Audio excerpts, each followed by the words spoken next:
So let me start. I'm going to record here so that way everyone knows our Canvas assignment. This week, you need to be finished with 2.1, 2.2, and 1.5. Guys, I left out. So review what I just said. 2.1, 2.2, and 1.5 need to be finished this week. Questions about that? The next ones that you should be able to begin working on now are 3.1 and 3.2. And after today, you also should be able to work on 3.4. So 3.1, 3.2, and 3.4. And those will all probably be due at the end of next week.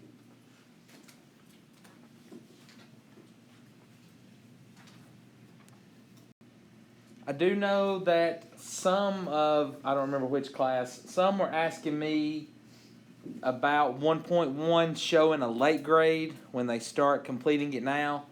It's going to do that. I'm going to correct it after the fact. So even if you start working every problem and you think it's not giving me any credit, I'm going to fix that.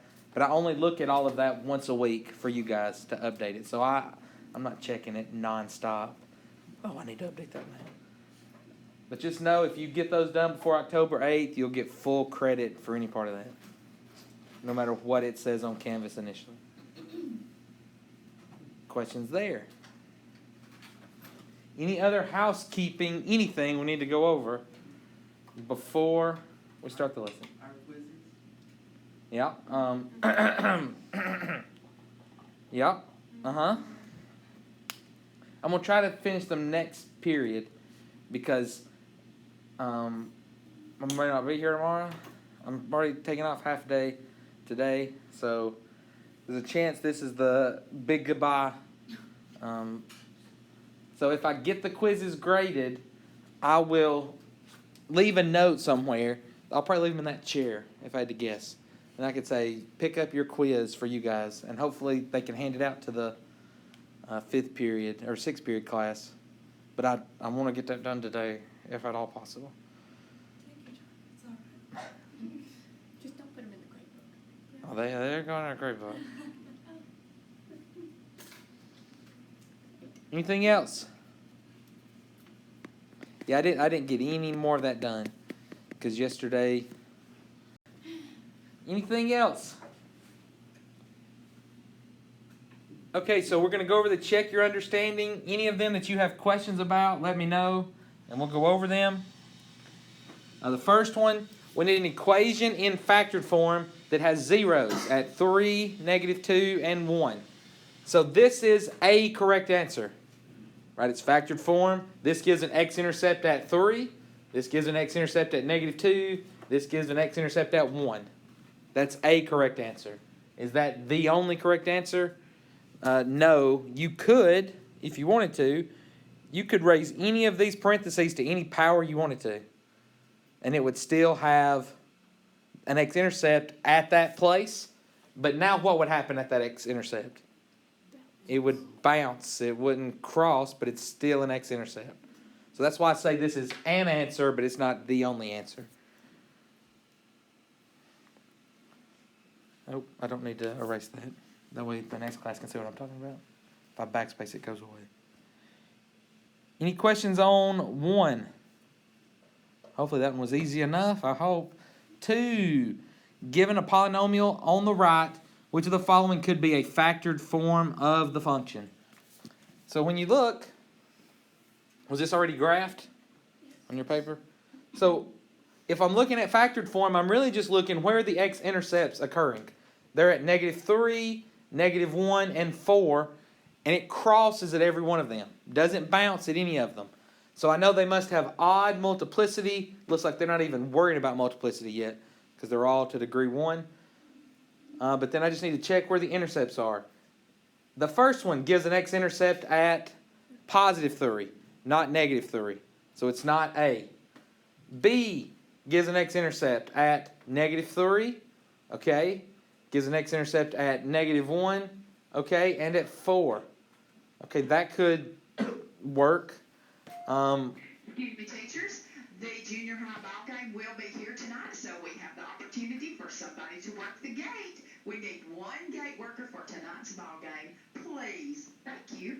Here, the x-intercept is at +3 again, so it can't be C. D, if you look, it's the same factored form as B, except there's a negative coefficient out front. So it really boils down to, should it be a positive coefficient or a negative coefficient? We didn't talk about that yesterday. That's what we're really leading into talking about tomorrow. I thought it was today, but we're going to really dive into this tomorrow. So let's go ahead and talk about it. This is a degree 3 polynomial. Everybody's okay with that? So think about, what does the parent function of x to the third look like? It's the snake, right? It's looks like this. It's increasing is the main thing I want you to know. It's snakes and it's increasing. So what they want you to focus on is what's called the end behavior. So as the graph tends towards positive infinity to the right or negative infinity to the left, what's happening to the y values? Well, as we go to the right, the y values are going to positive infinity. As we go to the left, those y values are going to negative infinity. So in its normal parent function form, the end behavior is down on the left, up on the right, like this. So what would need to happen for it to be in the other direction, which is like what our graph is? See, our graph is the other way. It's down to the down to the right and up to the left. What would have to happen? That would need to be a reflection. So because we need a reflection, this gives that reflection over the x-axis. Changes the signs of the y. That's why it has to be D. So just very quickly, let's talk about end behavior now, because they're apparently maybe going to ask you questions about that. If I have an even degree polynomial, so do I need to review what's an even degree? If it's x to the second, x to the fourth, x to the sixth, 8th, 10th, 12th, 14th, 16th, the end behavior always agrees. So in its normal form, think about what an x to the second looks like, a parabola, right? It's up on both ends. So normally, the end behavior of an even degree polynomial is up, both ends. If it's reflected, then it is down at both ends. The key is even degree polynomials, end behavior always agrees. It's either up or down. Odd polynomials, x to the first, that is a line. X to the third, x to the fifth, seventh, ninth. Its end behavior always disagrees. One is up, one is down. So for an odd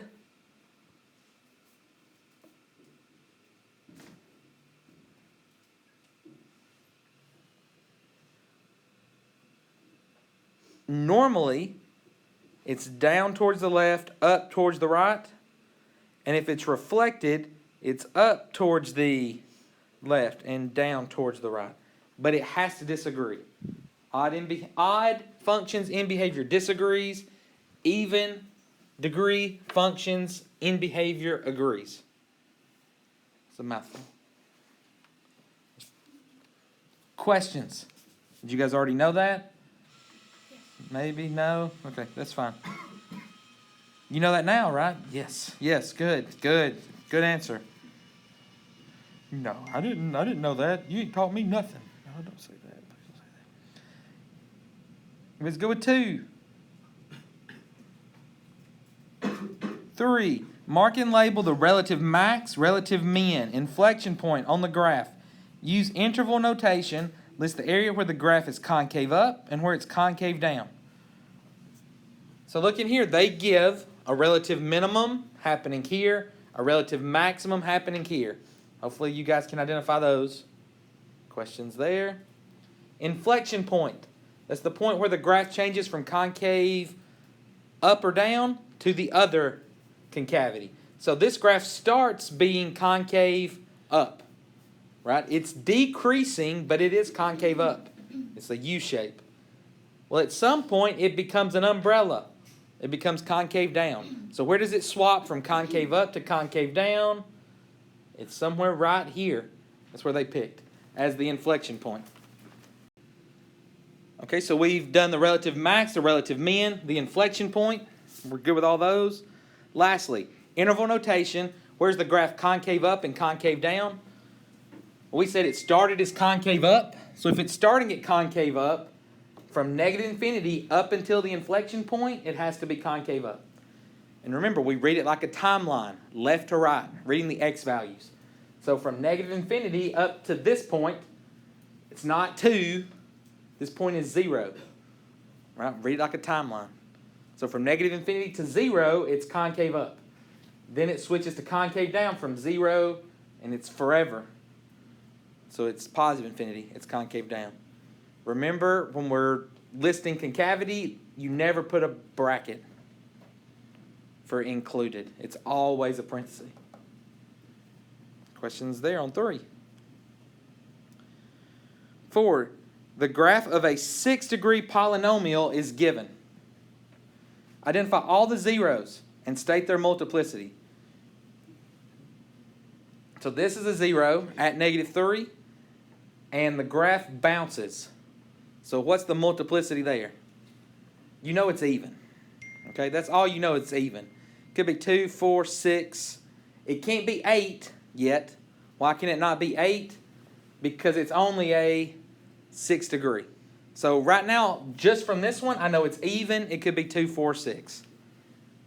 Now what happens here? This is an x-intercept at 2. It snakes. So what's its multiplicity at 2? It's odd, and it has to be at least 3. 3 or 5. Well, it can't be 5 because this one has to be at least 2, and together those would be 7. So this one has to be 3, this one has to be 2. That gives me 5. And then the last x-intercept's at 4. It just crosses there, no snake. So that has to be a degree 1 multiplicity.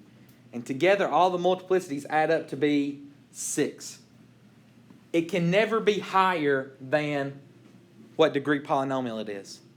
All the multiplicities added together. It can be lower if you have complex roots.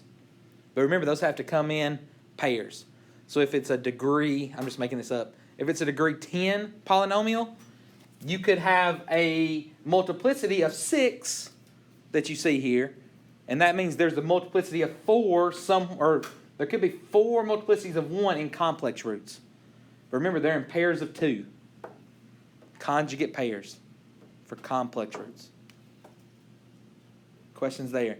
I'm kind of leading us into B. Does this equation have any imaginary solutions? Well, we found a multiplicity of 6 already, and there can't be any more roots than 6. So because I got to 6, there can't be any imaginary roots here, because I already have all 6 roots found. 2 roots here, 3 there, 1 here.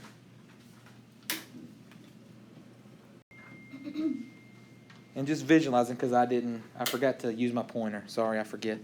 2 roots here, 3 roots here, and 1 at 4. 5 says a polynomial has zeros at x equals 4. That one has a multiplicity of 2.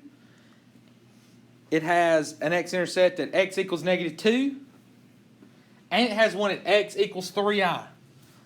What's the minimum degree of the polynomial? Well, this one here gives 2 roots, so it has to be degree 2. This one is degree 3. This one makes it degree 4. But if this is a root that is imaginary, it must have its conjugate pair. Must also be a root. So if I know 3i is a root, -3i must be a root. Even if it doesn't tell me, has to be. Otherwise, it's not a polynomial because it won't be real numbered coefficients. So we add that fifth one. So the lowest degree possible is a degree 5. We understand why? Questions? B, write an equation for the polynomial in factored form. So you can see here they've got x minus 4. That gives the x-intercept at 4. It must have a multiplicity of 2. And so they've squared that. X minus 4 squared times x plus 2 times x minus 3i times x plus 3i. And so it depends on the class and what form they want. Sometimes they want this as the factored form.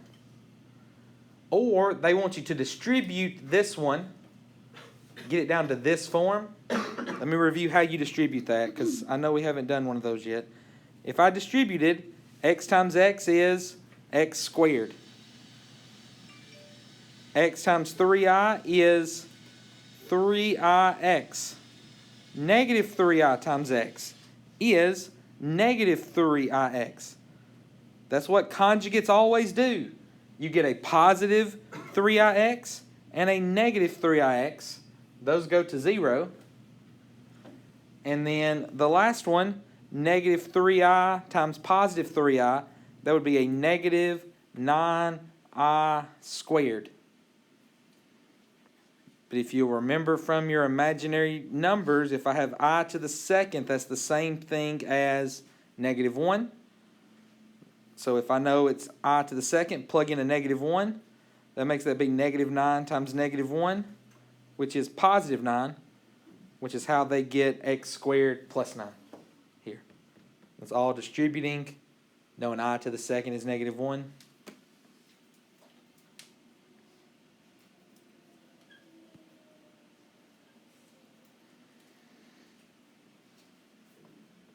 Any questions on 5, A or B? Okay, 6, it gives me the factored form and tells me to find all the zeros. So the zeros are the x-intercepts. Where do the x-intercepts occur? On the x-axis. Well, what happens at everything on the x-axis? The y value must be 0. No matter what point I pick on the x-axis, y value is 0. So we plug in 0 for f of x. So I have 0 equals, let me pick a color that we can see over here. 0 equals x plus 6 times x squared plus 2x plus 5. Two things multiply to give me 0. What has to be true? One of them must be 0. So either the first one must be 0 or the second one must be 0.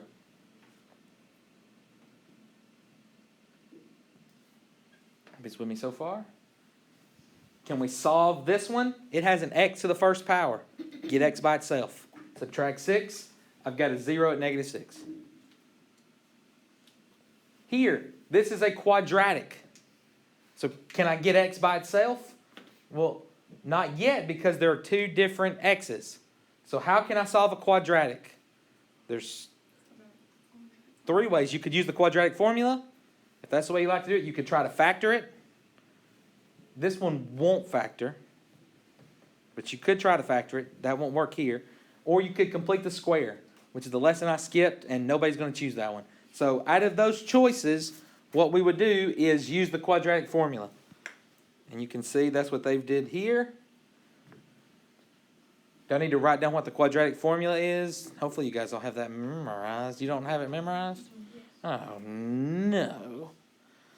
Don't ask if you don't want to do it. Negative b plus or minus precal. Square root's what I say, but yeah. B squared minus 4ac all over 2a. There's different ways you can learn it. Miss Willingham got to where she was playing some Adele song. I'm not going to go that route because I can't sing like Adele. But Rolling in the Deep. Is that right? Is that the name of the song? Negative b. Yeah, just imagine plus or minus square root I'm out on that. I'm not seeing any more of that. The way I learned it was, I learned it from Mr. Kemp, and we did it like the Jack in the Box song. You know what I'm talking about, when you spin the so that's the one I have. X equals negative b plus or minus square root b squared minus 4ac all over 2a. Yep, so that's how I have it memorized. But you need to know it some way. Memorize it.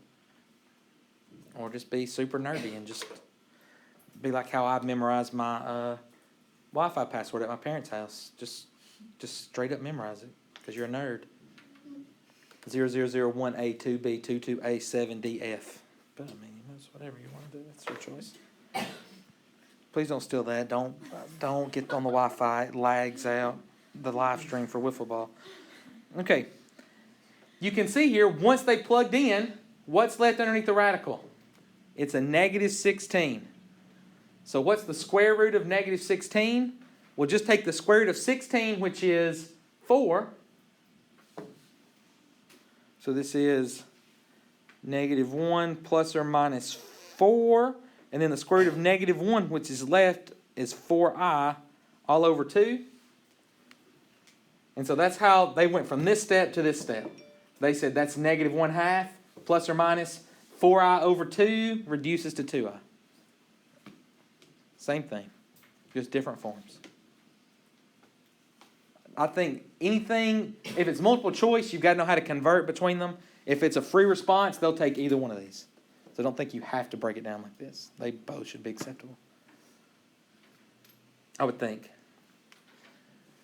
B, rewrite the equation for f of x in fully factored form, which means we only want linear factors. So what's happened here, 6 was in factored form, but it had a quadratic factor. You guys see that? And so now that I know the roots, I just write those and break them down as linear factors. Everything's x to the first. That's how I know it's linear. X to the first, x to the first. Versus quadratic, x to the second, and the one above it. Everybody follows that? Any questions about how they did this? Once you know your roots, you're just plugging that in. Remember, it's opposite sign. So where this used to be a negative 1/2, it's a positive 1/2. And then when it used to be positive 2i, it's negative 2i. When it used to be negative 2i, it's positive 2i. Change the sign. 7. Sketch the graph of a polynomial who has zeros at negative 1, boom. At 2, boom. Multiplicity of 2 has to bounce. And 4, boom. Y-intercept must be at negative 5. So with all that information, this is really the only kind of graph you could draw. It has to be something similar to this. If you tried in behavior that was, again, think about it. We know it has to be degree 4. If it has a multiplicity of 1, 2, so that gets me up to 3, and then another multiplicity of 1 gets me up to 4. So if it's degree 4, they must both be up or both be down. Well, if they're both down, and you have to cross here at negative 1, where's your y-intercept? It's back at negative 5. So there's no way to get back down here without another x-intercept that I don't have. So I have to start up here, cross, y-intercept, back up to 2. It has to bounce because multiplicity is 2. Next x-intercept is 4. In behavior agrees up on both ends. Because it's even degree polynomial. So let's start with who is the fairest of them all. So I'm reading there. It says symmetry is, in everyday language, refers to the sense of harmonious and beautiful proportion. Oh, gosh. What are we talking about? And balance. There's even research says that we rate symmetric faces as being more attractive. Yeah, I've seen those studies. Today we will investigate further what it means for functions to be symmetric and how we might predict the symmetry of a graph from its equation. Does that look blurry to you guys? Okay, let's try to take another picture.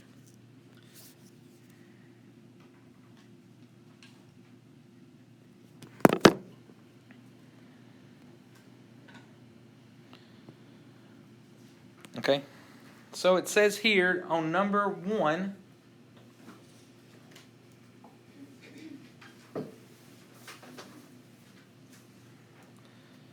the graph of f of x equals x squared minus 2 is below.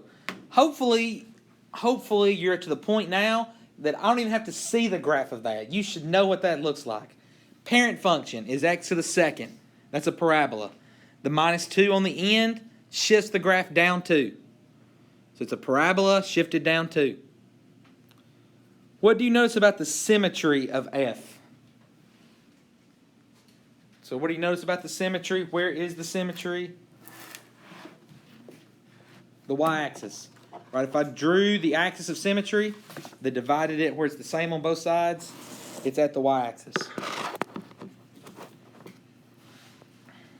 So it has y-axis symmetry.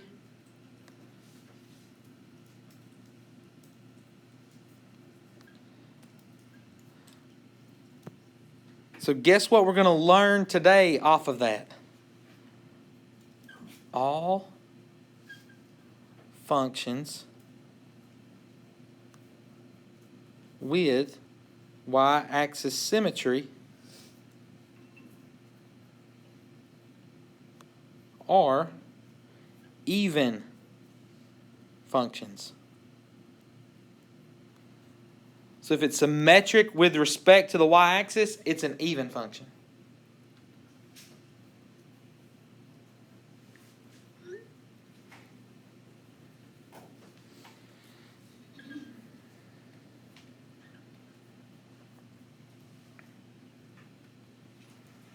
Two, fill in the table of values for f of x. So if I used to plug in -4, squared it's 16, down 2 is 14. If I plugged in -2 and squared it, it's 4, down 2 is 2. 0 squared is 0, down 2 is -2. And then there's symmetry. So this one's 2, this one is 14. Does everybody know how to plug that in? I did it kind of quickly. Hey, you made? No, you're good. 3, what patterns do you notice about the ordered pairs? Yeah, so 4 and -4 give the same y value.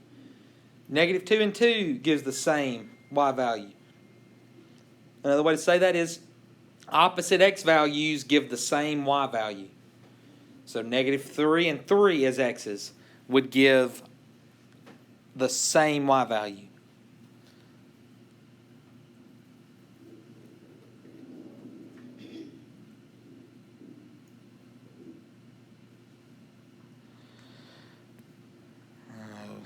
This is not going to be good. I know it. Okay, you ready to see that in symbols? You ready to see what that means in symbols? Opposite x values give the same y values. Stupid dogs. Okay.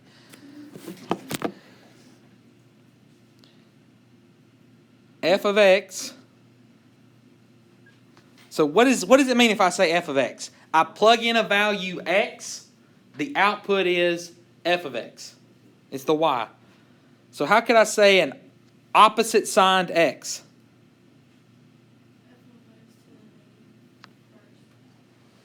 Not quite. Instead of plugging in x, what if I plugged in -x? Are those opposite signed x's? And what's their output? Their output is, this is y, this is y.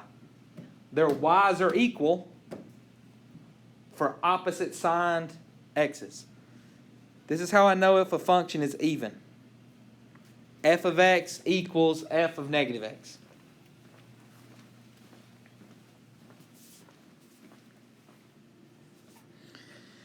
And we will plug into that later, and we will see what that looks like algebraically. 4. Given an equation of a function, see how you could check if the function has y-axis symmetry without looking at a graph.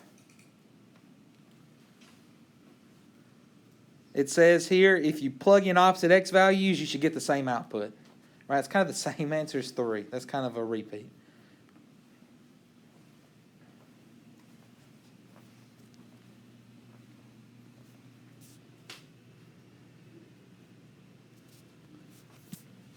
So let me show you in practice what this means algebraically. Like if you're asked to find if a function is even or not.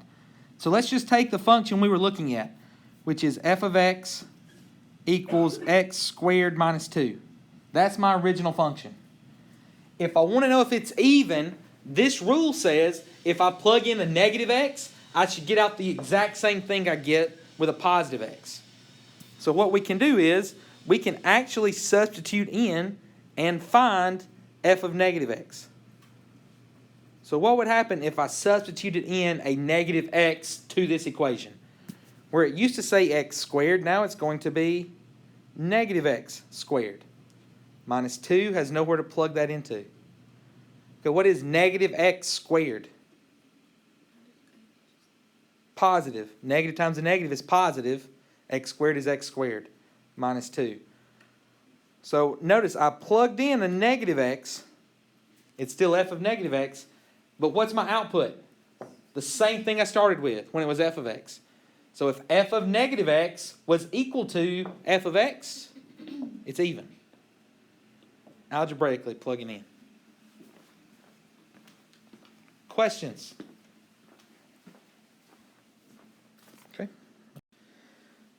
5 says, look at the graph of g of x equals x cubed minus 4x below. What do you notice about the symmetry of g? No.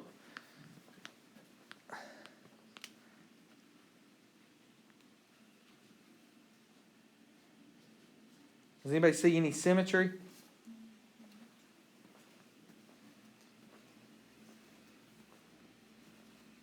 I'm trying to read how they look at it.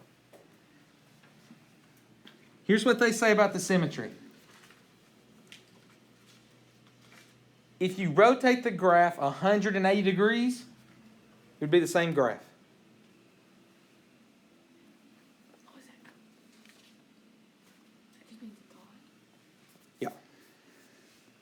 Yeah, and we'll get there. If I were to rotate the graph 180 degrees,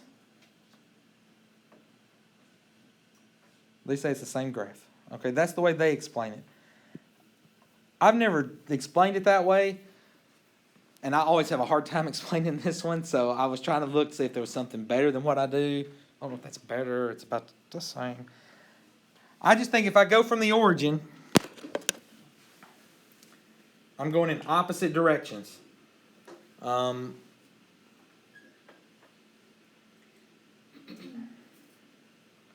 Another way I sometimes think about it, if I drew a line y equals x, and I folded the graph over that line, it would fold on top of itself, but that's a hard one for me to even visualize that with. Yeah, so if you rotate 180 degrees, it's the same graph. Yeah, you see that? So Yeah. it is symmetrical or It is symmetrical. You sure? I'm positive. What? The other one had symmetry with the y-axis. Yeah. That's the kind of symmetry I like. I can really see that. This one has symmetry with the origin. Is how we explain it. In respect to the origin, it's symmetrical. Which, oh, my brain. That's why when I think of even and odd, you see how I already showed you the algebraic representation? It's because the symmetry of origin in my head is not great. So I always go to the algebraic definition on this.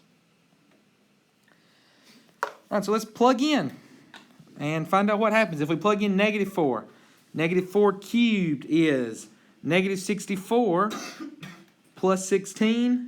Negative 64 plus 16 is negative 48. Please somebody check my math. Negative 1 cubed is negative 1. Negative 1 plus 4 is 3. Plug in 0, I get 0. Plug in 1, that would be 1. This is, yeah, nope. No. If I plug in 1, 1 cubed is 1 minus 4 is negative 3. And then if I plug in 4, I'll say guess myself on the last one. 4 cubed is 64. 64 minus 16 is positive 48. Did I do that right? Questions there about how I get those values? Plugging in. What pattern do you notice in the ordered pairs? Explain it in words. So the last one, opposite signed x's gave the same y values. They give opposite x's give opposite y. Yes. So this time, opposite x values give opposite y values. So -4 gives -48. Well, +4 gives +48. -1 gives +3. Well, +1 gives -3. Opposite x values give opposite y values.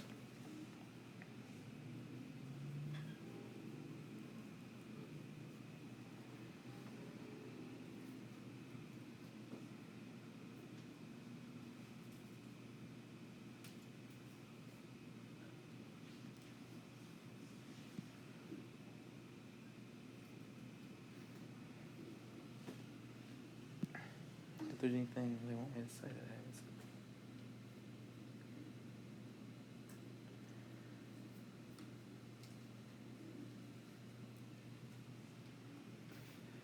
So we said here, and I didn't write this down, 5 has symmetry with the origin.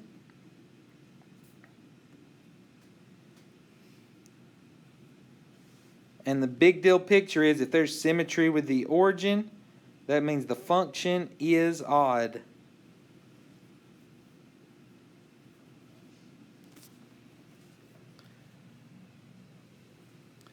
Symmetry with the origin gives an odd function.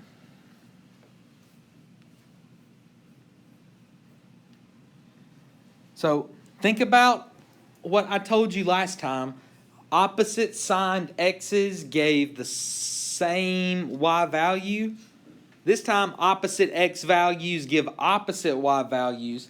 What kind of equation could I use in symbols that would represent that?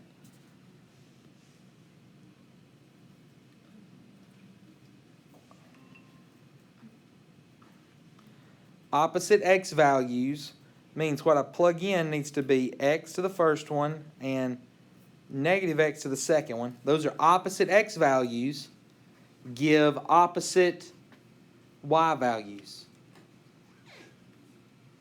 So if this y value is positive, the other y value must be negative. So this is what that says in symbols. Notice these are opposite x values give opposite y values.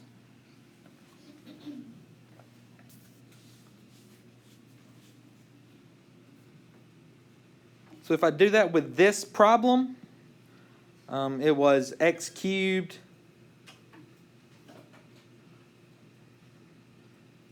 minus 4x. Is that correct? Now if I plug in a negative x, what has to happen for it to be odd? So for it to be even, we had to get the exact same thing back. If I plugged in negative, I needed the exact same thing. For it to be odd, I need every sign to be different. So this was a positive x cubed and a negative 4x. I need a negative x cubed and a positive 4x. If every term changes its sign, it's odd. If every term stays the same, it's even. If neither of those things happen, it's neither even or odd. So let's see what happens here. If I plug in f of negative x, that gives me negative x cubed minus 4 times negative x. What is negative x cubed? It's negative x cubed is going to stay negative. Because a negative times a negative times a negative is going to be negative. Nope. It's still x cubed. I'm not cubing the negative anymore. I'm only cubing the x. See the difference? Okay? And then negative 4 times negative x is positive 4x. So if I compare this to the original, every sign is opposite. It's odd. This is the step I normally stop at, is right here. All right, but just think about, if you wanted to, if you want to factor out a -1 from both terms, you could. That would make this a positive x cubed and a negative 4x. And so now then maybe you can see very clearly f of negative x equals negative what I started with. That's where this rule comes from. Where'd I write it? It's gone. Where'd it go? Oh, right here, this rule. F of x was equal to negative f of negative x.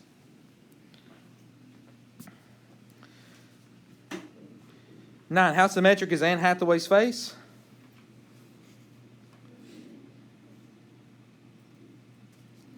What did they say? They said that they're more symmetric, they're more attractive.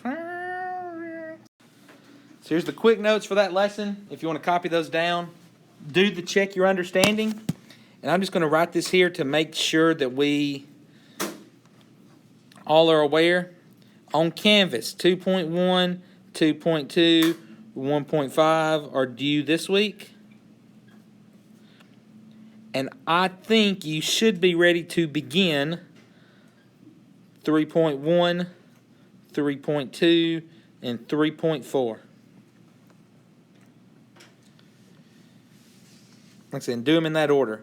3.4 deals more with in-behavior stuff, and we're going to do that again tomorrow. So don't start with 3.4. And I know what you're thinking. Man, you're giving us a lot of canvas.